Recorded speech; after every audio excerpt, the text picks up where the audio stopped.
Governor Cuomo proposed his $178 billion New York State budget on Tuesday, and one of the ways he plans to reduce the more than $6 billion deficit is cut spending to Medicaid.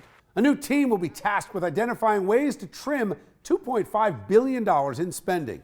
6 million New Yorkers, 1 in 3, are on Medicaid. Let's bring in tonight's A-plus panel. We are joined by immigration attorney Afia Yunus. Good to see you, Afia. You too, Bill. And Republican strategist Allison Young back with us. Good to see you, Allison. Thanks, Bill. All right, Afia, I'm going to start with you on this. $178 billion is a huge budget. I think that any governor coming in should be focused on cutting, whether it's a $6 billion deficit or not. So I say good on the governor.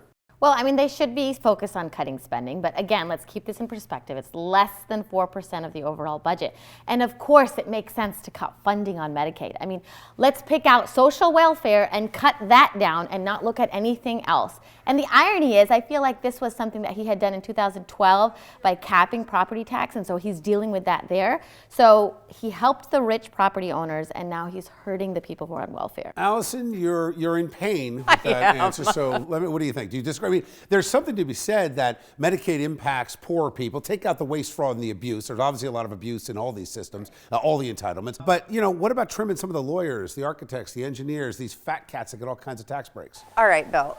Yes, fine. We can fine with the tax breaks. We can have a different conversation on that. But Medicaid is a horribly run program. There are tons and tons of studies. Some of them actually come from our federal government about how ineffective Medicaid is as a program and how expensive it is. The private plan and the Medicaid plan cost about same thing, about $7,000 per year per patient. Medicaid has much worse outcomes. This is fact-based and research-based. It's a program that doesn't work. There is a lot of waste, fraud, and abuse that we can't just negate and not talk about, but also it's not working for people. So let's trim that program and get people into a system that actually works and where they have skin in the game. There needs to be a better way, and the thing that you had said about, you know, we need to funnel them into a better system, I didn't see that anywhere. So we're cutting spending, but then what's happening with the people who have less health care? Well, I'd like to see maybe fewer mandates and more competition and actually drive the costs down. Wouldn't that be amazing?